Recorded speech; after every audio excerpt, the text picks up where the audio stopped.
يا أيها الذين آمنوا اتقوا الله حق تقاته ولا تموتن إلا وأنتم مسلمون আল্লাহ পাক রব্বুল আলামিন বলেন, ও ইমানদাররা, ইমানওয়ালা মানে জান্নাতের মালিক। এই ইমানওয়ালা গণকে আল্লাহ পাক রব্বুল আলামিন ইমানদার বলে সম্বোধন করিয়া তিনি আদেশ দেওয়া শুরু করলেন, ও ইমানওয়ালাগণ, আল্লাহকে ভয় করো। ইত্তাকুল্লাহ, আল্লাহকে ভয় করো। প্রশ্ন জাগে, আমরা আল্লাহকে কেন ভয় করব? যেহেতু তাফসির মাহফিল, এই জন্য কিছু কথা বলা লাগে। আল্লাহকে ভয় করার কারণটা কি? পৃথিবীর জমিনে একজন আরেকজনকে ভয় করে কিছু কারণ আছে। সাধারণত দুইটা কারণে একজন আরেকজন মানুষকে ভয় করে। একটা গ্রাম আরেকটা গ্রামকে ভয় করে, একটা দেশ আরেকটা দেশকে ভয় করে। এক নাম্বার কারণ অস্ত্রের কারণ, আর এক নাম্বার কারণ সৈনিকের কারণ। মহান আল্লাহ পাক রব্বুল আলামিন বলেন, ইত্তাকুল্লাহ, আল্লাহকে ভয় করো। আমরা তো আল্লাহকে ভয় করি না, কারণ আমরা জানি আল্লাহর কোনো সৈনিক নাই, আল্লাহর কোনো অস্ত্রও নেই। মুফাসসিরিনে কেরাম বলেন, ও দুনিয়াবাসী, তোমরা জানো না আল্লাহর অস্ত্র আছে, আল্লাহর সৈনিকও আছে। বরং দুনিয়ার অস্ত্র আর আল্লাহর অস্ত্র, দুনিয়ার সৈনিক আর আল্লাহর সৈনিকে অনেক বেশ কম আছে। দুনিয়ার অস্ত্র যদি যুদ্ধ করে, সৈনিকের সাহায্য ছাড়া পারে না। আর দুনিয়ার সৈনিকরা যদি যুদ্ধ করে, অস্ত্র ছাড়া পারে না। আর আল্লাহর অস্ত্রগুলো যুদ্ধ করলে সৈনিক লাগে না, সৈনিকেরা যুদ্ধ করলে অস্ত্র লাগে না। তাহলে আল্লাহর ক্ষমতা কি কম না বেশি? আল্লাহকে ভয় করো। আল্লাহর অস্ত্র কি?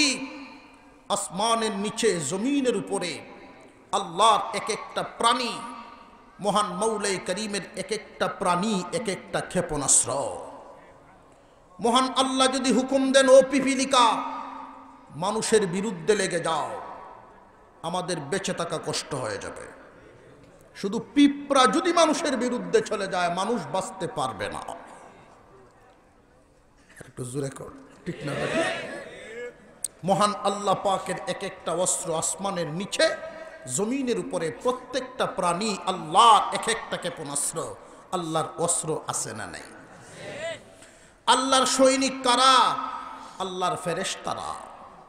সমস্ত ফেরেশতাগণের কমান্ডার জিবরাইল আলাইহিস সালাম।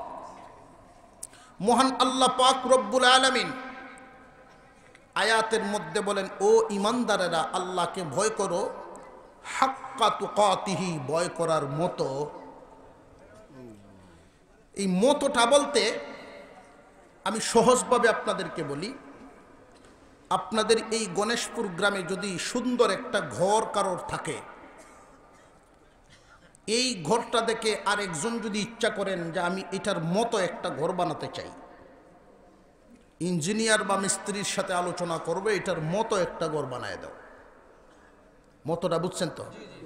আল্লাহ পাক বুঝাইলেন, যারা আল্লাহকে ভয় করে জীবন যাপন করে, তাদের মতো ভয় করো।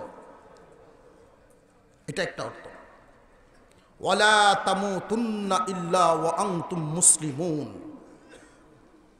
মৃত্যুবরণ করো না খাঁটি মুসলমান না হইয়া। আয়াতের শুরুতে আল্লাহ বলেন, ও ঈমানওয়ালা, ও জান্নাতের মালিক। আয়াতের শেষে বলেন, মুসলমান না হইয়া মৃত্যুবরণ করিও না। এতে বোঝা গেল ঈমানদার হইলেই সব একসাথে জান্নাতে যেতে পারবে না। ঈমানদার হইলেই জান্নাতে যেতে পারবে না, কথাটা বোঝার দরকার। ঈমানদার হইলেই সামান্য যাররা পরিমাণ ঈমান নিয়ে গেলেও সে জান্নাত পাবে, কিন্তু সব ঈমানদাররা একসাথে জান্নাতে যাবে না। মহান আল্লাহ এখানে পরামর্শ দিলেন, তুমি মুসলমান না হইয়া মরিও না, মৃত্যুর যন্ত্রণা বড় কঠিন। মুসলমান না হইয়া মরিও না, কবরের আযাব বড় কঠিন। মুসলমান না হইয়া মরিও না, হাসরের যন্ত্রণা বড় কঠিন। মুসলমান না হইয়া মরিও না, ফুলসিরাত বড় ভয়াবহ জায়গা। মুসলমান না হইয়া মরিও না, জাহান্নামের শাস্তি বড় কঠিন। কোন ধরনের মুসলমান হওয়ার জন্য আল্লাহ আমাদেরকে তাগিদ দিলেন? মুসলমান সাধারণত তিন প্রকার। মুসলমান কয় প্রকার? তিন প্রকার। এই তিন প্রকার মুসলমানের আল্লাহ যে বললেন, মৃত্যুবরণ করিও না মুসলমান না হইয়া। মৃত্যুর ফেরেশতা সবার কাছে আসবেনই না আসবে না? আমরা যারা মানুষ, আমাদের প্রত্যেকের সামনে এই বিপদের গাঁটি আছে। একদল মানুষ এই দুনিয়ার জমিন থেকে বিদায় হবে, তাদের মৃত্যুর হালত হবে একরকম। আরেক দল মানুষের মৃত্যুর হালত হবে আরেক রকম। অন্য দল মানুষের মৃত্যুর হালত হবে আরেক রকম। সব মানুষের মরার হালত একরকম হবে না। আল্লাহ পাক রব্বুল আলামিন বলেন, ইয়া আইয়ুহাল্লাযীনা আমানুত্তাকুল্লাহা হাক্কা তুকাতিহি ওয়া লা তামুতুন্না ইল্লা ওয়া আনতুম মুসলিমুন। ও দুনিয়ার ইমানদারেরা, খাঁটি মুসলমান না হইয়া মৃত্যুবরণ করিও না, মরার যন্ত্রণা বড় কঠিন। খাঁটি মুসলমান না হইয়া মৃত্যুবরণ করিও না, মৃত্যুর যন্ত্রণা বড় কঠিন। খাঁটি মুসলমান না হইয়া কবরে আসিও না, কবরের আযাব বড় কঠিন। খাঁটি মুসলমান না হইয়া হাসরের মাঠে দাঁড়ায়ও না, হাসরের কষ্ট বড় কঠিন। খাঁটি মুসলমান না হইয়া তুমি মৃত্যুবরণ করলে শেষ ঠিকানা জাহান্নাম ভোগ করতে হবে, খুব সাবধান। মুসলমান সাধারণত তিন প্রকার, খুব ভালো করে বুঝবেন। এক নম্বরে গুনাহগার মুসলমান, তারাও ইমানদার। পরহেজগার মুসলমান, তারাও ইমানদার। ওলি মুসলমান, তারাও ইমানদার। মহান আল্লাহ পাক রব্বুল আলামিন আয়াতের শুরুতেই ডাক দিলেন, ইয়া আইয়ুহাল্লাযীনা আমানু, ও ইমানদারেরা। আয়াতের শেষাংশে তিনি বলেন, মুসলমান না হইয়া মৃত্যুবরণ করিও না। এক নাম্বার গুনাহগার মুসলমান, দুই নম্বরে পরহেজগার মুসলমান, তিন নম্বরে আল্লাহর ওলি মুসলমান। মুসলমান কয় প্রকার? তিন প্রকার। মহান আল্লাহ যে বললেন, মুসলমান না হইয়া মৃত্যুবরণ করিও না, কোন ধরনের মুসলমান হওয়ার জন্য আল্লাহ আমাদেরকে পরামর্শ দিলেন, এই কথাটা একটু বোঝা দরকার। শুধু ইমানদার হইয়া মরলেই মৃত্যুর যন্ত্রণা থেকে বাঁচা যাবে না। শুধু ঈমান নিয়ে মরলেই কবরের আযাব থেকে বাঁচা যাবে না। শুধু ঈমান নিয়ে মরলেই জাহান্নামের আগুন থেকে বাঁচা যাবে না। এই কথাগুলো একটু সময় নিয়ে বুঝতে হবে। একটু সময় দিতে রাজি আছেন? যে সমস্ত ভাইয়েরা দাঁড়িয়ে আছেন, মেহেরবানি করে বসে যান। খুব বেশি লম্বা চূড়া হবে এরকম না, কারণ আজকে প্রথম দিন, সামনে আরো 2 দিন আছে। অনেক বিজ্ঞ উলামায়ে কেরাম আপনাদের সামনে গুরুত্বপূর্ণ বিষয় নিয়ে আলোচনা করবেন। প্রতিদিনই তো আসতে হবে, এই জন্য খুব বেশি যে লম্বা চূড়া হবে এমন না। আমি একটু শর্টকাটভাবে একটা বিষয় আপনাদের সামনে তুলে ধরার চেষ্টা করব। প্রথমে আমরা 3 প্রকার মুসলমানের পরিচয় জানি। প্রথমে 3 প্রকার মুসলমানের পরিচয় জানা দরকার। 1 নাম্বার গুনাহগার মুসলমান। ঈমান আছে, ঠিক ঈমান আছে, কিন্তু আল্লাহ পাক রব্বুল আলামিনের আইন কানুন পরিপূর্ণ মানে পালন করে না। মনে প্রাণে বিশ্বাস করে কিন্তু পালন করে না। সুযোগ পাইলে হালাল পথে কামায়, সুযোগ পাইলে হারাম পথেও কামায়। চাকরি করিয়া বেতনও লয়, আবার সুযোগ পাইলে ঘুষও লয়। ঘুষ খাইলে কি কাফের হয়ে রে কেউ? কথা বুঝেন নাই? ঘুষ খাইলে কি কাফের হয়? সুদ খাইলে কাফের হয়? সেও মুসলমানই, কিন্তু গুনাহগার মুসলমান। কথা বুঝে আসতেছে? হালাল হারাম পার্থক্য করিয়া চলে না। আল্লাহর যত আইন কানুন মনে প্রাণে বিশ্বাস করে পালন করে না। সুযোগ পাইলে আছে, সুযোগ নাই করে না। যেই মাত্র বৈশাখে দাওয়া লাগিয়ে যায়, নামাজের মুসল্লি কমে যায়। আছে না নাই? অবসর সময়ে মুসল্লি বাড়ে, অর্থাৎ দুনিয়াকে প্রাধান্য দেয়, হালালে হারামে দুনিয়া মিলায় চলে, আল্লাহর হুকুমকে তোয়াক্কা করে না, মনের কথায় চলে। লোকটা আবার ইমানদার। কোন ধরনের মুসলমান? গুনাহগার মুসলমান। মুসলমান বটে কিন্তু গুনাহগার। পরহেজগার মুসলমানের পরিচয়, পরহেজগার মুসলমানের পরিচয় হলো আল্লাহ পাক রব্বুল আলামিন যা হালাল করেছেন, হালালকে হালাল জেনে চলে, হারামকে হারাম জেনে চলে। উপবাস থাকতে রাজি, হারাম খাবে না। হালাল পথে যদি সুযোগ পায় মাসে 1 কোটি টাকা ইনকাম করব, জায়েজ আছে না নাই? কথা বুঝে আসতেছে আপনাদের? হালাল পথে প্রতি মাসে 1 কোটি টাকা কামাইব, কিন্তু হারাম পথে 1 টাকাও গ্রহণ করবে না। হালাল পথে যত সুখ শান্তি ভোগ করার করবে, প্রয়োজনে 1 বিবি, 2 বিবি, 3 বিবি, 4 বিবি পর্যন্ত তার সামর্থ্য থাকলে সবকিছু মিলাইয়া গ্রহণ করবে। কিন্তু হারাম পথে ভিন্ন জায়গায় যত সুন্দরী, যত লোভ লালসায় আসুক না কেন, কদম বাড়াবে না। কথা বুঝে আসতেছে? কিন্তু এমন চরিত্রবানও আছে যারা হালাল পথে একাধিক বিয়ে করে, ভিন্ন জায়গায় চরিত্র নষ্ট করিয়া লোক হালাল পথে বিবাহ করিয়াকে সমালোচনা করে। আছে না নাই? দেখবেন সমাজ ব্যবস্থাটা এত নিম্ন পর্যায়ে যাচ্ছে আমাদের, হালাল কাজটাকে হারামের চাইতেও ঘৃণার চোখে দেখা হয়, অথচ হারাম কাজ অহরহ করিয়া বেড়াচ্ছে। সাবধান থাকবেন, হালাল আর হারামের পার্থক্যটা বোঝা চাই। গুনাহগার মুসলমান হালাল হারাম পার্থক্য করিয়া চলে না, জগা কিশোরী, জগা কিশোরী। আর পরহেজগার মুসলমান হালালকে হালালের জায়গায়, হারামকে হারামের জায়গায়, যত কষ্টই হোক হারাম কাজ করবে না। হালাল পথে সুযোগ পাইলে কোটি টাকা ইনকাম করবে, দুনিয়ার লোভ লালসা, বিল্ডিং, দুনিয়ার নাজ নিয়ামত ভোগ করবে। হারাম পথে না হালাল পথে? হালাল পথে। এরা পরহেজগার মুসলমান। ওলি মুসলমান, হালাল পথে দুনিয়া কামানো জায়েজ, জায়েজ আছে না নাই? তো ওলি মুসলমান যারা হবে ওনাদের যে কয়েকটা গুণ বর্ণনা করা হয়েছে, এর মধ্যে একটা গুণ হইল হালাল পথেও দুনিয়া কামানোর লোভ লালসা থাকবে না। এই জাতীয় মানুষ সংখ্যায় খুব কম। এই জাতীয় মানুষ সংখ্যায় খুব কম। নাই যে একদম এরকম না। আমি একজন লোক দেখছি এরকম। লোকটার বাড়ি ছিল আপনাদের সিলেট বিভাগে হবিগঞ্জ জেলার বানিয়াচঙ্গে। মানুষ ওনাকে ফুলমি হাবিজ সাহেব করে ডাকত। মুরব্বী উলামায়ে কেরামের অনেকেই হয়তো ওনার নাম শুনে থাকবেন। ওনার পাঞ্জাবির হালত ছিল 8-9টা তালি পর্যন্ত হইতো, আর তালিও দিতেন। পাঞ্জাবি সাদা, তালি হইতো হলুদ। কিরকম জিন্দিগি ওনার! ফাঁক ভিজাটা বানতেন, মাঝে মাঝে সিরিয়ার টুকরা ভরে যেত।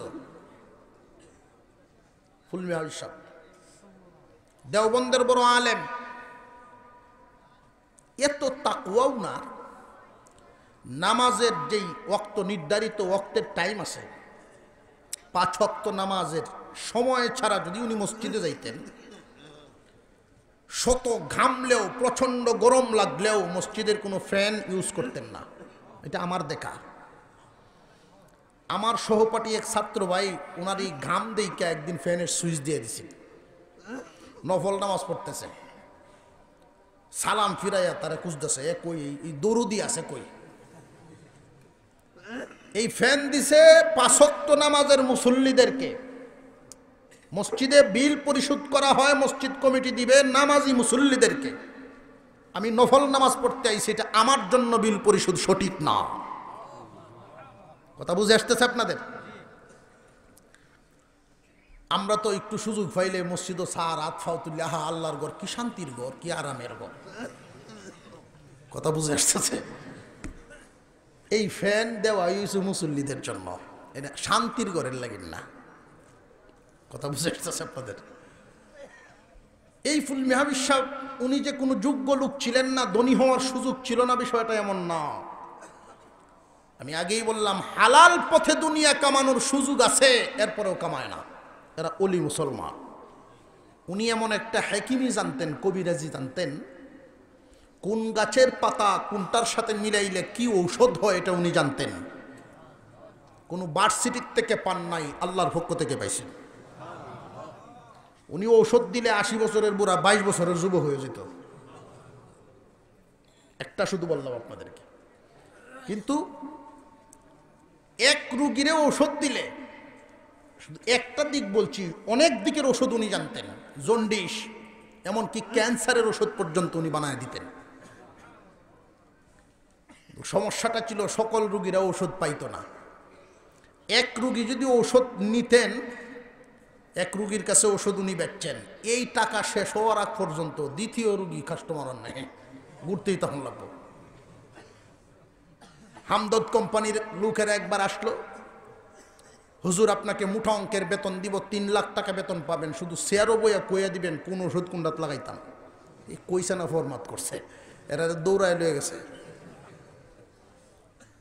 দুনিয়া কামানোর সুযোগ ছিল না ছিল না? ছিল। হালাল পথে দুনিয়া কামানোর সুযোগ আছে, এরপরেও কামায় না। কেউ উনার সমালোচনা করলে উনি উনার প্রতি রাগ হয় না, কেউ তার প্রশংসা করলে তার প্রতি অতিরিক্ত খুশি হয় না।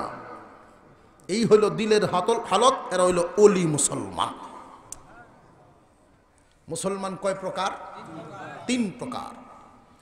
গুনাহগার মুসলমান, পরহেজগার মুসলমান, অলি মুসলমান। 3 প্রকার মুসলমানের মৃত্যুর হালত হবে 3 প্রকার। 3 প্রকার মুসলমানের মৃত্যুর হালত হবে 3 প্রকার। গুনাহগার মুসলমান, পরহেজগার মুসলমান, অলি মুসলমান।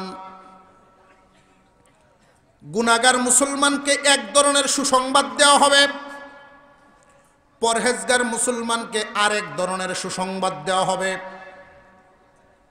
অলি মুসলমানদেরকে আরেক ধরনের সুসংবাদ দেওয়া হবে। মহান আল্লাহ পাক রব্বুল আলামিন গুনাহগার মুসলমানকে যখন দুনিয়ার থেকে বিদায় দিবে, আজরাইল আলাইহিস সালামের সাথে একজন ফেরেশতা আসবেন তারে একটা সুসংবাদ দেওয়ার জন্য। কিসের সুসংবাদ? ও গুনাহগার মুসলমান, ইমানদার হওয়ার কারণে আমি আগেই বললাম, যাররা পরিমাণ ইমান নিয়ে গেলেও জান্নাত পাইব। মনে আসেনি? গুনাহগার মুসলমান কিন্তু তার ইমান আছে না নাই? ইমান নিয়ে মরার কারণে তার একটা সুসংবাদ দেওয়া হবে, ইমানদার হওয়ার কারণে চিরস্থায়ী জাহান্নাম থেকে মুক্তি পাইলা। চিরস্থায়ী জাহান্নামে তুমি থাকবা না, কিন্তু জানিয়ে রাখো জাহান্নামের আগুনে না জ্বলিয়া তুমি জান্নাতেও যাইতে পারবে না। কেন জানো নি? গুনাহগারের জীবন যাপন করার কারণে জাহান্নামে পূর্বা, জাহান্নামে জ্বলবা। এই ফেরেশতায় তার এই সংবাদ জানাইতে থাকবে। সুসংবাদ একটা, চিরস্থায়ী জাহান্নাম হইত না, কিন্তু পাশাপাশি দুঃসংবাদও আছে। দুঃসংবাদ শোনো, আল্লাহর পয়গম্বর বলেন, এই গুনাহগার মুসলমান হওয়ার পরেও দুঃসংবাদ শোনার কারণে তার মৃত্যুটা এতটা কষ্ট হবে, জীবিত একটা প্রাণীকে সিলাইলে যেই পরিমাণ কষ্ট হয়, এর চাইতে বেশি কষ্ট পায়া তার জান বাহির হবে। গুনাহগারের জীবন পরিত্যাগ করেন। আল্লাহ বলেন, ইয়া আইয়ুহাল্লাযীনা আমানুত্তাকুল্লাহা হাক্কা তুকাতিহি ওয়া লা তামুতুন্না ইল্লা ওয়া আনতুম মুসলিমুন। ও ঈমানদারেরা, আল্লাহকে ভয় করো, ভয় করার মতো করো। খাঁটি মুসলমান না হইয়া মৃত্যুবরণ করে না, অর্থাৎ গুনাহগার মুসলমানের জিন্দেগি পরিত্যাগ করো। শুধু ঈমান নিয়ে মরলেই হবে না, তোমার খাঁটি মুসলমানও হওয়া লাগবে। যদি গুনাহগার মুসলমান হইয়া মৃত্যুবরণ করো, তোমার জন্য দুঃসংবাদ আছে। কিসের দুঃসংবাদ? জাহান্নামে জ্বলার দুঃসংবাদ। ঈমানের বদৌলতে কোনো এক সময় তুমি জান্নাত পাবে, কিন্তু জাহান্নামে জ্বলার পরে পাবে। জ্বলবে কি পরিমাণ? অপরাধ তোমার যেই পরিমাণ, জ্বলবে তুমি কি পরিমাণ, অপরাধ তোমার যেই পরিমাণ। অপরাধ যদি কম হয় জ্বলবা তুমি কম, অপরাধ যদি বেশি হয় সাজাও তোমার বেশি হইব। এটা হইল গুনাহগার মুসলমানের মৃত্যুর হালত। এবার আসেন পরহেজগার মুসলমানের মৃত্যুর সময় তার জন্য আরেক ধরনের সুসংবাদ। আজরাইল আলাইহিস সালামের সাথে একজন ফেরেশতা আল্লাহ পাঠাবেন। ওই ফেরেশতা এসে তার জন্য সুসংবাদ দিতে থাকবেন। ওগো পরহেজগার মুসলমান, আল্লাহ পাক রব্বুল আলামিন তোমার উপরে অত্যন্ত খুশি আছেন। পরহেজগারির জীবন যাপন করার কারণে হালাল পথে দুনিয়া কামিয়েছ, জীবনে কোনো দিন হারাম পথে কদম বাড়াও নাই। শয়তানের দুখায় পরে যদি কোনো সময় অন্যায় কাজ হয়েও গেছে, সাথে সাথে তৌবা করে আল্লাহকে খুশি করে ফেলছো। এই জন্য তোমার পরহেজগারির জীবন যাপন হওয়ার কারণে মহান আল্লাহ পাক সুসংবাদ পাঠাইছেন।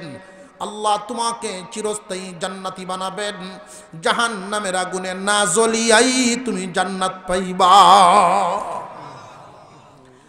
জাহান্নামের আগুনে না জ্বলিয়াই জান্নাত পাবে ওরা হইল পরহেজগার মুসলমান। আর জাহান্নামে জ্বলিয়া পুরিয়া জান্নাত পাইব তারা হইল গুনাহগার মুসলমান। কথা বুঝে আসতেছে? এবার আসেন ওলি মুসলমানদের জন্য আরেক ধরনের সুসংবাদ।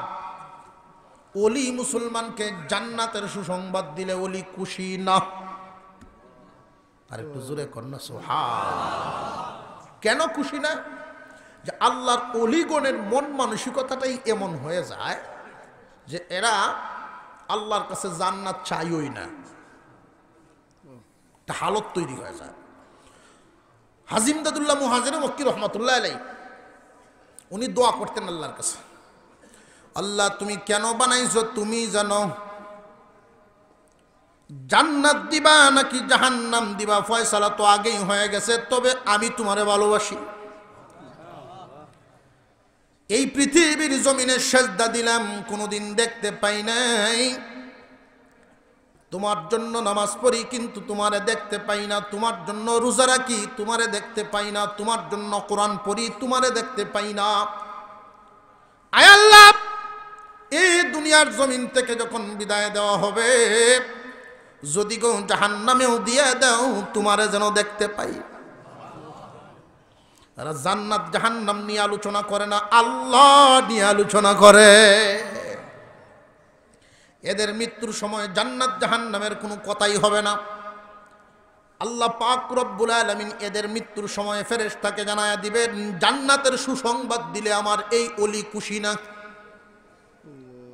জান্নাতের সুসংবাদ দেওয়া হবে পরহেজগার মুসলমানকে, ওলি মুসলমানকে আল্লাহ পাক রব্বুল আলামিন ফেরেশতা খাদিম দিয়া সুসংবাদ দেওয়াইবেন, ওগো আল্লাহর ওলি, আল্লাহ পাক আপনার কাছে সুসংবাদ পাঠাইছেন, দুনিয়া থেকে বিদায় হইলেই আল্লাহর দিদার নসিব হইব। আল্লাহর দিদারের সংবাদ পায়া তারা খুশি হয়।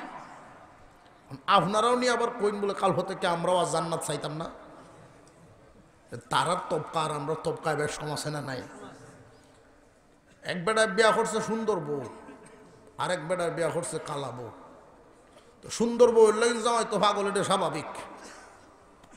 বউ অভিমান করছে, জামাই তুমি না নিলে আমি যেতাম না, যার এই ফাটাও কাম হইতো না। বেটা চিন্তা করলো, যা ছাতক বাজারের একদিনের ব্যবসা 2000 লস, তবু আমার বউ আনার দরকার। সুন্দর বউ, বেটা ব্যবসা বন্ধ করে তুইয়া বউ আনছে গিয়া। এখন এই সুরত দিককে যদি কালাবি টেও কয়, বলে তুমি আয় না নিলে আমি যেতাম না, জামাই হবো আমি বাচ্চি তুই না আইলে। কথা ঠিক না বেঠে? দুইটা কি সমান? আমরার অবস্থান অনুযায়ী হিসাব মিলাই আমি কোন তবকার মধ্যে আছি। আল্লাহ যে বললেন মুসলমান না হইয়া মৃত্যুবরণ করিও না, আল্লাহ বলেন ইয়া আইয়ুহাল্লাযীনা আমানুত্তাকুল্লাহা হাক্কা তুকাতিহি ওয়া লা তামুতুন্না ইল্লা ওয়া আনতুম মুসলিমুন।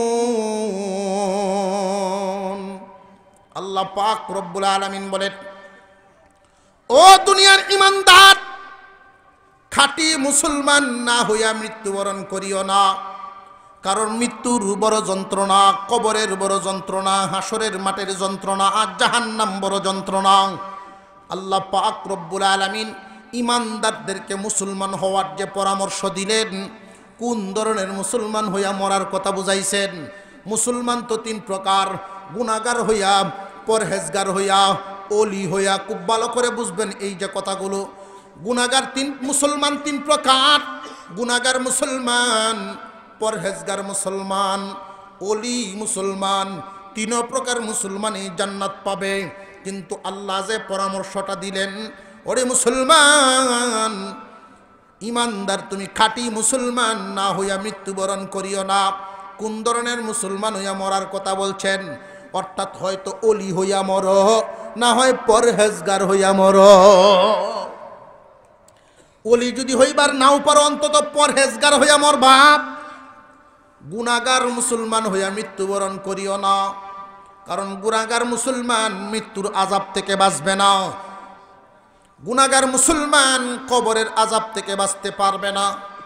গুনাহগার মুসলমান হাসরের আযাব থেকে বাঁচতে পারবে না।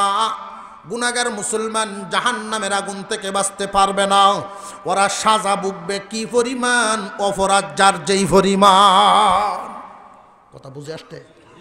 আয়াতের মর্মটা মোটামুটি বুঝে আইছেনি? আল্লাহকে ভয় করার জন্য আল্লাহ পাক রব্বুল আলামিন বলছেন, হাসরের মাঠে বিচার কার্য যখন শুরু হবে, মহান মাওলাই কারীম এই যে বিচার কার্য শুরু করবেন, প্রথমেই সকল মানুষকে দুই ভাগে বিভক্ত করবেন। একদল ইমানদার আর একদল হইল বেঈমান।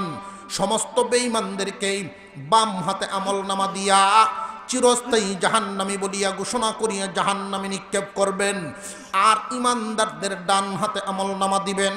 ডান হাতে আমলনামা দিয়া আল্লাহ ঘোষণা দিবেন, ডান হাতে আমলনামা পাইয়া সারিবদ্ধভাবে দাঁড়ায়া যাও, দ্বিতীয়বার তোমাদের হিসাব শুরু হইব। ডান হাতে আমলনামা পাইলেই যে তুমি সফল এমন না। ডান হাতে আমলনামা পাওয়ার পরে একটা বিষয় নিশ্চিত, চিরস্থায়ী জাহান্নামী হবে না। চিরস্থায়ী জাহান্নামী কারা? বাম হাতে আমলনামা পাবে যারা, অর্থাৎ ঈমান হারা হইয়া মরছে যারা, যারা পরিমাণ ঈমান নিয়ে গেছেন ডান হাতে আমলনামা। সমস্ত ঈমানদার ডান হাতে আমলনামা নিয়ে যখন দাঁড়াইবে, মহান আল্লাহ পাক রব্বুল আলামিন দ্বিতীয়বার বিচার কার্য শুরু করবেন। ওই যে বিচার কার্য শুরু করতে গিয়া একদল মানুষকে বড় কঠিন হিসাব চুকাইতে হবে। ওরা হইল গুনাহগার মুসলমান। সাজা ভোগ করবে কার কি পরিমাণ হয়, অপরাধ যার যেই পরিমাণ ভুগবে সেই পরিমাণ। আর একদল মানুষ পরহেজগার, আর একদল মানুষ ওলি। ওলিদেরকে বিনা হিসাবেই আল্লাহ জান্নাত দিয়ে দিবেন। পরহেজগার মুসলমানদেরকে বড় সহজ হিসাবে জান্নাত দিবেন।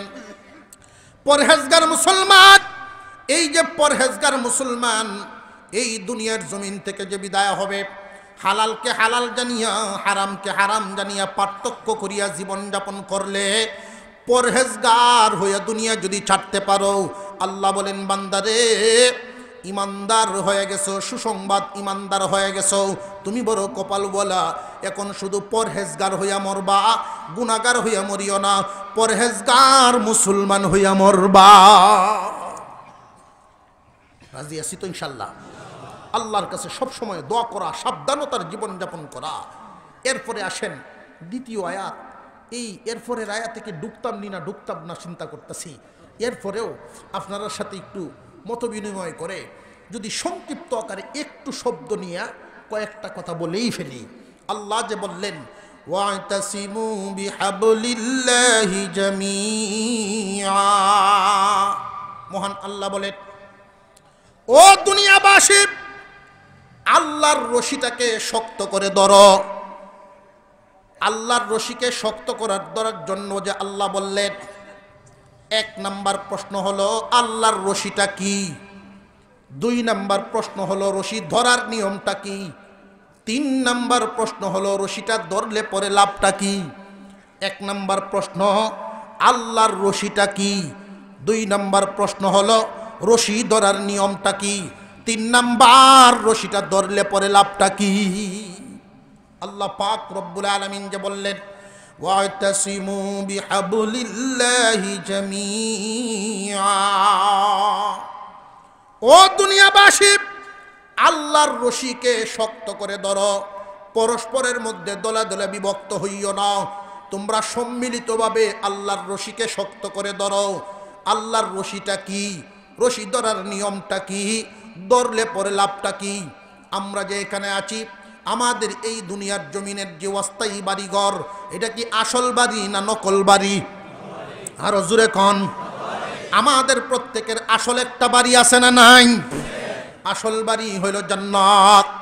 আমাদের আদি বাড়ি, বাপের বাড়ি কোথায়? আল্লাহর তৈরি জান্নাত। প্রত্যেকটা মানুষের নামেই আল্লাহ পাক রব্বুল আলামিন জান্নাতের ভিতরে একটা করে বাড়ি বানায়া রাখছেন। মহান আল্লাহ পাক রব্বুল আলামিন ওই যে বাড়ি বানায়া রাখছেন, ওই বাড়িটা কোন দিকে আছে, ওই দিকটা আগে একটু নির্ণয় করি।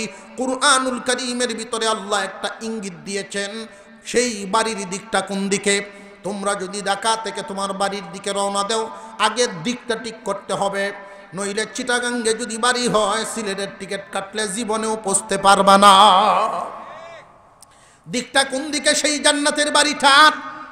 ডান দিকে নাকি বাম দিকে, নিচে নাকি উপরে, সামনে নাকি পিছনে? আল্লাহ পাক একটা ইঙ্গিত দিলেন, যেই দিন আমাদের ওই বাড়ি থেকে আদম হাওয়া তারা দুজনকে যেই দিন আল্লাহ বের করেছিলেন, শব্দ একখান ব্যবহার করেছিলেন, শব্দটা শুনলেই বোঝা যাবে আমাদের বাড়ি কোন দিকে। আল্লাহ পাক বলেছিলেন, কুল নাহবিতু মিনহা জামিআ, ও আদম হাওয়া, তোমরা সব নিচে নেমে যাও। এতে বোঝা গেল জান্নাত কোন দিকে। আরো জোরে কোন। উপর দিকে হলো জান্নাত। একটা বুঝ পাইলাম যে আমাদের বাড়িটা হইল জান্নাত। জান্নাত তো এমন একটা জায়গার নাম, ওইখানে গেলে আর সুখ শান্তির কোনো অভাব নাই, অশান্তি বলতে কিছুই নাই, অশান্তি বলতে কিচ্ছু নাই, শুধু শান্তি আর শান্তি। জান্নাতের ভিতরে যাওয়ার ইচ্ছা আসেনি? কি শান্তির জায়গা রে ভাই! মহান মাওলাই করিম এই দুনিয়াতে আমরা যা দিছেন সব শুধু স্যাম্পল দিছে। গুডাউন তো জান্নাতে।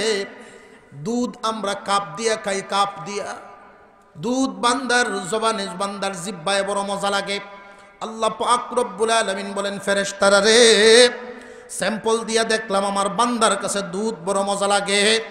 জান্নাতের ভিতরে কাপ দিয়া খাওয়াইব না, দুধের নদী বানায়া রাখো। বিবি বড় আরামের, বিবি বড় আরামের, বিবি বড় আরামের আমার বান্দার কাছে। এই জন্য সর্বনিম্ন রাখো 70, বাকি 100 লাখ পর্যন্ত। আরো জোরে কন্যা সুবহানাল্লাহ। জান্নাতের ভিতরে যত নিয়ামত, এই দুনিয়ার জমিনে শুধু স্যাম্পল দিছেন, গুডাউন তো সব জান্নাতের ভিতরে। আমরা এখানে যা আছি এই হালত কারোর থাকবে না। জান্নাতের সামনে ঝর্ণা আছে 2টা। একটা ঝর্ণার পানি পান করানো হবে, আর একটা ঝর্ণার পানি দিয়া গোসল দেওয়া হবে। যেই মাত্র গোসলটা দেওয়া হবে, জান্নাতি বান্দার মধ্যে পরিবর্তন চলে আসবে 4টা। 1 নাম্বার পরিবর্তন, আদম আলাইহিস সালামের বডির মতো বডি হয়ে যাবে। 2 নাম্বার পরিবর্তন, 33 বছরের যুবকে পরিণত হবে। 3 নাম্বার পরিবর্তন, হযরত ইউসুফ আলাইহিস সালামের চাইতেও সুন্দর হয়ে যাবে। 4 নাম্বার পরিবর্তন, দাউদ আলাইহিস সালামের চাইতেও প্রত্যেকের কণ্ঠ সুন্দর হয়ে যাইব। ওই জান্নাতের বাড়িতে যাইতে রাজি আসিনি? ইচ্ছা করলেই তো যাওয়ান যায়, কারণ উফরে তো আছে, জানিয়ে লাইলাম। যেহেতু জেনে ফেললাম, রওনা দেন। কি পরিমাণ দূরে খুব ভালো করে বুঝিয়ে রাখি, যদি দেখা যায় 2000 মাইল দূর, 5,000 মাইল উপরে যদি জান্নাত হয়, আমরার আগে কাফের রয়ে যাইব। জোরে কর। কারণ বিমান কি মুসলমানদের হাতে বেশি না তারার হাতে বেশি? আটকানির একটা পথ আছে, যদি তেল বন্ধ করে দিই তাহলে মোটামুটি আটকিব। কিন্তু পথ নাই, আগেই গুলামি করে সব তেল দেওয়া হয়ে গেছে। না, পারা যাবে না। বিশ্ব নবী রাহমাতুল লিল আলামিন জানিয়েছেন, প্রথম আসমানের দূরত্বটা নবীজি বলছেন 500 বছরের রাস্তা। আমরা উপরের দিকে যখন তাকাই সর্বপ্রথম দেখতে পাই একটা সূর্য। কয়েকটা কথা না বললেই নয়, সূর্যটা যে আমরা দেখতে পাই পৃথিবীর জমিন থেকে 13 লক্ষ গুণ বড়। জোরে কোন আল্লাহু আকবার বলেন। 13 লক্ষ গুণ বড় সূর্য, বিশাল সূর্য। এত ছোট দেখা যাওয়ার কারণটা কি? ছোট দেখা যাওয়ার কারণ কি? এত ছোট দেখা যাওয়ার কারণ, যেই জিনিসটা যত দূরে হয় দেখতে তত ছোট হয়। যেটা যত দূরে হয় দেখতে তত ছোট মনে হয়। 9,30,00,000 মাইল দূরে হইল এই সূর্য। আল্লাহ পাক রব্বুল আলামিন এই সূর্যের চাইতে আরো বড় বড় কিছু বানায় রাখছেন, তারকারাজি। বিশাল বিশাল তারকারাজি। এক একটা তারকার সমান যদি হইতে হয় তাহলে হাজার হাজার সূর্য একসাথে জোড়া দিতে হইব। আরো জোরে কন্না আল্লাহু আকবার। তাহলে এত বড় তারকাকে যদি মার্বেলের মতো দেখা যায়, ওইটা কত উপরে আছে? প্রথম আসমানটাই নবীজি বলেন 500 বছরের রাস্তা। গতিটা কি? হাঁটার গতি যে না, না সাইকেলের গতি না, না মোটর সাইকেল না, না প্রাইভেট কার তা না, বিমান যে না, রকেট না, আলোর গতি। প্রতি সেকেন্ডে 1,86,000 মাইল দ্রুত গতিতে চলতে পারে। এত দ্রুত গতি সম্পন্ন কোন যানবাহন যদি কেউ আবিষ্কার করে ফেলে, এত দ্রুত গতি সম্পন্ন যানবাহন যদি কেউ আবিষ্কার করিয়াও ফেলে, এরপরেও প্রথম আসমানে যেতে পারবে না। কারণ 500 বছর হায়াত নাই। নাতি হুতি দুটি সব লইয়া রওনা দিলেও কাম হইতো না। আরো জোরে কর। ওই বনি কাজ হবে না। কারণ প্রথম আসমান 500 বছরের রাস্তা। এই প্রথম আসমানের মধ্যে কিন্তু আসমান, এই আসমানের নিচে কিন্তু জান্নাত নাই। প্রথম আসমান পর্যন্ত গেলাম, জান্নাত কিন্তু এখানে নাই। তাহলে কেমনে যাইব দুনিয়ার মানুষ? দ্বিতীয় আসমানেও নাই, তৃতীয় আসমানেও নাই। এইভাবে 7 আসমান, সপ্তম আসমান পাড়ি দিয়া সিদরাতুল মুনতাহা। জমিন থেকে 7 আসমান 7,000 বছরের রাস্তা। এই 7,000 বছর থেকে সিদরাতুল মুনতাহা আরো 7,000 বছরের রাস্তা। আল্লাহু আকবার। এর ভিতরে জান্নাত নাই। তাহলে কিসের বদৌলতে, কিসের মাধ্যমে তোমরা যাইবা? ও দুনিয়াবাসী, এই জন্যই মহান মাওলাই কারিমের সবক। আল্লাহ বলেন, ওয়াতাসিমু বিহাবলিল্লাহি জামিআ। দুনিয়াবাসী সম্মিলিতভাবে তোমরা পৃথক না হইয়া ঐক্যবদ্ধভাবে আল্লাহর রশিকে শক্ত করে ধরো, আল্লাহর তৈরি জান্নাত পাইবা। কেমনে জানেননি? এই দুনিয়ার জমিনের একটা রেওয়াজ নীতি আছে। কেউ যদি অন্ধকার কুয়ার ভিতরে পড়িয়া যায়, নিচের লোকটাকে উপরে উঠানোর জন্য কয়েকটা কাজ করা লাগে। নিচের লোকটাকে যদি উপরে উঠাইতে হয় কয়েকটা কাজ করা লাগে। 1 নাম্বার কাজ, উপর থেকে কিছু ছাড়তে হবে। 2 নাম্বার, যা ছাড়বেন মজবুত করতে হবে।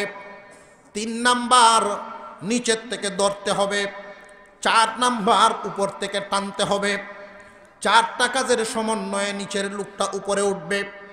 খুব ভালো করে বুঝবেন কথাগুলো। 4 কাজের সমন্বয়ে নিচের লোককে উপরে উঠানো যায়। মহান আল্লাহ পাক রব্বুল আলামিন বলেন, বান্দা তোমরা অনেক নিচে, জান্নাত অনেক উপরে। তোমাদেরকে উঠাইবার জন্য 4টা কাজ লাগবে। কিছু একটা ছাড়তে হবে।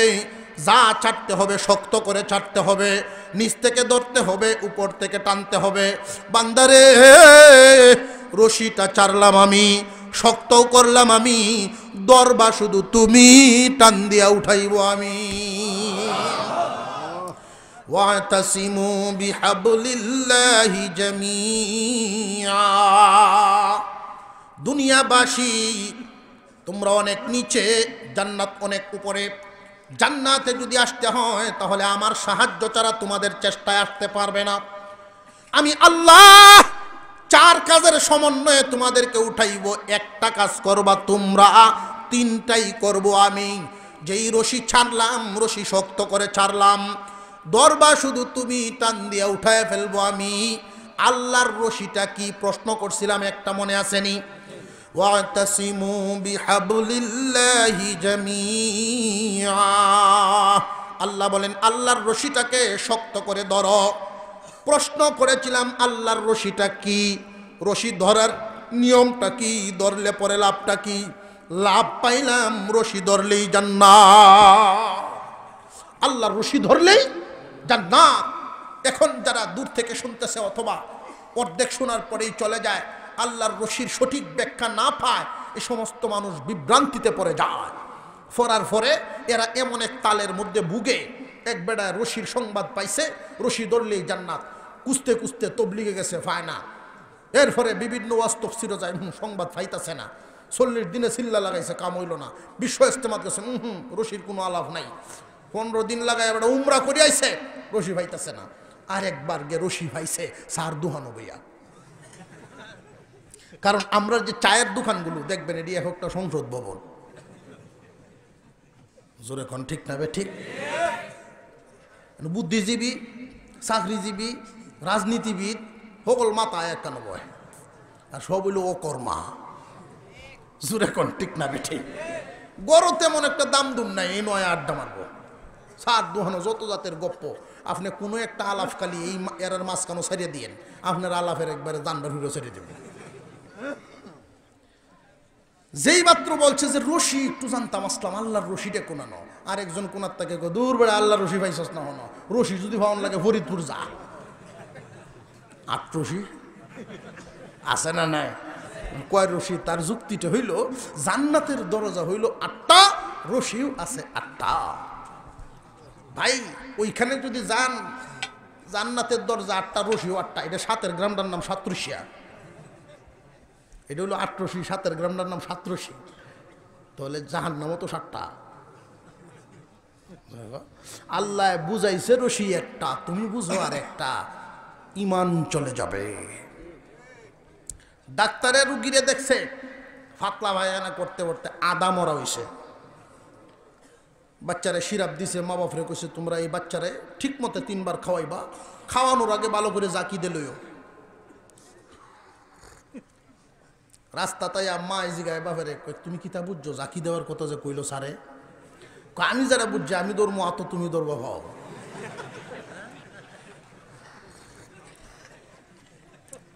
বোতলের মুখা কুরবা লাগে, বাচ্চার জান শেষ। আহা, এই দি ভুল বুঝার কারণে গেছে বাচ্চার জান। কোরআনের ব্যাখ্যা যেখান থেকে তুমি যদি কোরআনের ব্যাখ্যা নেও, ভুল বুঝার কারণে যাবে তোমার ঈমান। মুসলমান ভাইরা, কুরআনুল কারীমের সহি ব্যাখ্যা সমস্ত মুফাসসির একমত, আল্লাহর রশি বলতে কুরআনুল কারীম। যেই দরবারে কোরআন নেই, এই দরবারে আমরাও নাই। আর একটু জোরে কন। যত বড় ভাগরি আর যত বড় জুব্বাই তাক, যত বড় শেয়াল লয়ে বইতে হোক, একবার হুজুর আন্তাজি কালি ফির ধরলে হইতো না। এটা বুঝন লাগবো দরবারের শেয়ারটা কেমন, দরবারের ডেকটা কেমন। ফির যত বড় ডেক অত বড়, বলে এই তো চলবো বন্ডটির দরবার। যেই দরবারে কোরআন নেই, ওই দরবারে আমরাও মনে থাকবো তো ইনশাল্লাহ। কুরআনুল কারীমের নাম আল্লাহ রশি দিলেন কেন? এখানে একটা সবক। আল্লাহ পাক বলেন ওয়াতাসিমু বিহাবলিল্লাহি জামিআ, আল্লাহর রশিকে শক্ত করে ধরো। আল্লাহ পাক রব্বুল আলামিন কুরআনুল কারীমকে রশি বললেন, কারণটা কি? ওই যে বলছিলাম নিচের একটা মানুষকে উপরে উঠাইবার জন্য উপর থেকে কিছু ছাড়তে হবে। রশি না বলিয়া কোনো মানুষকে যদি কুয়া থেকে উঠাইতে যান, রশি না ছাড়িয়া রডও তো ছাড়তে পারেন। অন্ধকার কুয়ার ভিতরে এই রডটা যদি তার মাথায় লাগে, ব্যথা হওয়ার সম্ভাবনা আছে। বাঁশ ছাড়লেও সম্ভাবনা আছে, ব্যথা হওয়ার রিস্ক আছে। কিন্তু রশিটা যদি ছাড়েন, যে কোনো বয়সের মানুষ মাথায় ফললেও রিস্ক নাই, বহন করতে পারবো। মহান আল্লাহ পাক রব্বুল আলামিন কুরআনুল কারীমকে রশি বলিয়া এই কথাই বুঝায় দিলেন দুনিয়াবাসী। কুরআনুল কারীমের ভিতরে আমি এমন বিধিবিধান নাজিল করলাম, যেই বিধিবিধানগুলো তোমাদের জন্য পালন করা কোনো কষ্টের বিষয় হবে না। যেই বিধিবিধানগুলো তোমাদের জন্য কষ্টের কোনো বিধান নাই। যে কোনো বয়সের মানুষ, যে কোনো সমাজের মানুষ, যে কোনো ব্যক্তি কোরআনের বিধান পালন করতে পারবা। ওয়াতাসিমু বিহাবলিল্লাহি জামিআ, আল্লাহর রশিকে শক্ত করে ধরো। কারণ আমরা অনেক নিচে, জান্নাত অনেক উপরে। নিজেদের চেষ্টার বদৌলতে জান্নাতে উঠতে পারবো না আল্লাহ পাকের দয়া ছাড়া। এই জন্য আল্লাহ উপর থেকে ছেড়েছেন কুরআনুল কারীম, মজবুত করে ছেড়েছেন, কোনো ভুল নাই। আর জোরে কর, মজবুত করেও ছেড়েছেন। দর্ব শুধু আমরা, টান দিয়া উঠাইবেন আল্লাহ। এখন শুধু একটা সবক রইল, ধরার পদ্ধতিটা কি? আল্লাহর কালাম ধরার পদ্ধতিটা কি? সব ধরা কিন্তু সমান না। ধরায় ধরায় বেশ কম আছে না নাই? আরো জোরে কর। আপনি যদি মনে করেন আমি ছাতক কত লাইব্রেরি আছে, এখান থেকে 150 টাকা দিমু, একখান ভালো সাফাখানার একখান কোরআন শরীফ দিব, আর মোটামুটি দিনও 1-2 বার ধরে লই বই থাকুন, এই ধরা সেই ধরা না। ধরায় ধরায় বেশ কম আছে না নাই? কোন পদ্ধতিতে ধরলে আল্লাহ আপনাকে টান দিয়া উঠাইবেন, ওই পদ্ধতিটা জানতে হবে। ভাই, কোনো একটা বস্তুর মধ্যে যদি ধরতে চান, মোটামুটি কয় আঙ্গুল দিয়ে মজবুত করে ধরবেন? কয় আঙ্গুল? ধরাইতেছে লোকটি, এইটার দরকার আছে? কোনো আছে না এটার দরকার? আর এটা মুরব্বী, সকল আঙ্গুলের মুরব্বী তাজুল ইসলাম রহমতুল্লাহ আলাইহি, ফখরে বাঙ্গাল তাজুল ইসলাম রহমতুল্লাহ আলাইহি পাকিস্তানি পুলিশদের সাথে বইছেন। একটু গোয়ার টাইপের তো পাকিস্তানি পুলিশ, তো হুজুর রে দেখতে একটু নাক ছিটাইতেছে। মুন্সিরা সমাজের কোনো কামের না। হুজুর কইছেন, হ্যাঁ এরকম, এই আঙ্গুলটার মধ্যে যেমন মুন্সিরা ওই রকম। কয় না আপনি এই আঙ্গুল দেখাইলেন, হুজুর মানুষ কয় আসলে এইটাই, মুন্সিরা এইটাই, হুজুররা এইটা। কিরকম এটা? আরেকজন আগে আগে কইছে, হুজুর এটা একটু বুঝাইন ব্যাখ্যাটা, হুজুর মানুষ। ও দেখবেন এই 5 আঙ্গুলের মধ্যে গঠনগত আকৃতিগতভাবে 60টা মোটামুটি এক জাত, গঠনগত মোটামুটি এক জাত, এইটার সাথে মিলে না। আলেমুলামারাও সমাজের অন্য অন্য মানুষের সাথে মিল নেই। চেহারা, ছবি, চলাফেরা, উড়া বসা বুঝে একটু বেমিল। সমাজের অন্য সব সেক্টর মোটামুটি একটার সাথে আর একটা মিল আছে, তো এইটা করে বেমিল। এরপরে অবস্থানও দেখেন, এই 4 আঙ্গুল খুব কাছাকাছি, আর এইটা অনেক দূর, মেলা দূরা। কিন্তু জানিয়ে রাখবেন, কোনো হাতে যদি এই আঙ্গুলটা না থাকে, আপনি লবণও লইতে পারতেন না। আর জোরে কর, বইটা হইব বইটা। এটা এত গুরুত্ব, উলামায়ে কেরাম ছাড়া সমাজ চলতে পারে না। উলামায়ে কেরাম ছাড়া সমাজ গুমরাহ হবে, অন্ধকার হবে, শয়তানের আখড়া হবে। 5 আঙ্গুল দিয়ে আল্লাহর কালামকে ধরবেন। 5 আঙ্গুল। কয় আঙ্গুল? 1 নাম্বার আঙ্গুলটার নাম হইল ঈমান। 2 নাম্বার আঙ্গুলটার নাম হইল ইবাদত।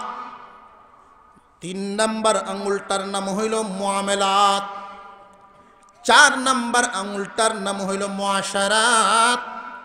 5 নাম্বার আঙ্গুলটার নাম হইল আখলাক। এই 5টা নীতি আদর্শের মাধ্যমে আল্লাহর কালামকে ধরা, ইমান ঠিক করার পরেই 4টা কাজ খুব মনোযোগের সাথে রাখবেন। 1 নাম্বার ইবাদত। ইমানের পরের কাজটা কি? ইবাদত। নিজের মতে না নবীর মতে? নিজের মর্জি মাফিক চলবেন, এটার নাম জিন্দিগি। নিজের মর্জি মাফিক চলার নাম হলো জিন্দিগি। নবীর তরিকায় চলার নাম বন্দিগি। নিজের মতে চলবেন, আপনার দুনিয়ার চাহিদা পূরণের জন্য খাবার খাইবেন, দাঁড়ায়া খাইলেও ভেড়ো যাইব, ডাইনিং টেবিলও যাইব, চাইনিজেও যাইব, কিন্তু ইবাদত হবে না। আর সুন্নত তরিকায় দস্তরখান বিছায় যদি খানা খান, পেটও ভরব, চাহিদা পূরণও হবে, 100 শহীদের সওয়াব হইব। মুসলমান ইমানদার ভাইরা আমার, নিজের মতে চলার নাম হইল জিন্দিগি। নিজের মতে চলার নাম কি? নবীর তরিকায় চলার নামেই বন্দিগি। বিশ্ব নবীর তরিকায় যারা চলতে পারবে, উঠা বসা, খাওয়া দাওয়া, লেনদেন যা কিছু আছে নবীর তরিকায় চলাফেরা করা, এটা হইল ইবাদত। 3 নম্বরে মুআমেলাত, লেনদেন। এই লেনা দেনাটা খুব গুরুত্বপূর্ণ ব্যাপার। বিশ্বনবী রাহমাতুল লিল আলামিন বর্ণনা করেন, কারোর ব্যাপারে যদি ভালো মন্দ যাচাই বাছাই যদি করতে চাও, 1 নাম্বার পদ্ধতি, কারোর সাথে তোমার দীর্ঘদিনের চলাফেরা লাগবে। দীর্ঘদিন যদি কারোর সাথে তুমি চলাফেরা করো, তাহলে বুঝবা লোকটা ভালো না মন্দ। 2 নাম্বার, অল্প সময়ে যদি কারোর ব্যাপারে ধারণা করতে চাও, জানতে চাও, তাহলে তার সাথে লেনদেন করো। লেনদেনেই মানুষ পরীক্ষা হইয়া যায়। লেনদেন সঠিক টাকা চাই। কিয়ামতের দিন অনেক মানুষ আসামি হবে, হাসরের মাঠে অনেক মানুষ আসামি হবে লেনদেন ঠিক না থাকার কারণে। 4 নাম্বার মুআশারাত, আদব। মানুষের সাথে আচার আচরণ সুন্দর হওয়া। মানুষের সাথে আচার আচরণ সুন্দর হওয়ার একটা ছোট্ট কথা বলে আলোচনা শেষ করে দেব। মানুষের সাথে আচার আচরণ সুন্দর যদি করতে পারেন, কি লাভ? আপনার হাত এবং জবান দ্বারা যদি অন্য মানুষ নিরাপদ থাকে, আপনার হাত এবং জবান থেকে সব মানুষ নিরাপদ। আপনার হাত দিয়ে কেউ কষ্ট পায় না, আপনার জবান দ্বারাও কেউ কষ্ট পায় না। একজন মানুষ দুনিয়ার জমিন থেকে বিদায় হওয়ার পরে আল্লাহ পাকের পক্ষ থেকে একজন ফেরেশতা পাঠানো হয়। ওই ফেরেশতা সমাজে ঘুরিয়ে ঘুরিয়ে মানুষের তত্ত্ব শুনেন, মানুষের কথা শুনে।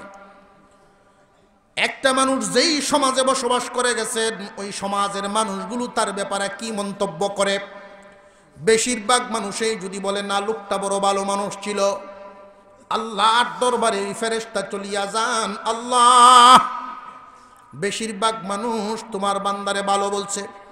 আল্লাহ পাক রব্বুল আলামিন বলেন, ফেরেশতারা রে, আমার এই বান্দার কিছু গোপন গুনাহ ছিল, কেউ জানে না। আমার বান্দার গোপন কিছু গুনাহ, যেই গুনার খবর কেউ জানে না। আমরা এখানে যারা আছি, বুকে হাত দিয়া চিন্তা করে দেখেন, এমন কিছু গুনাহ আসেনি যেটা আপনার বিবিও জানে না।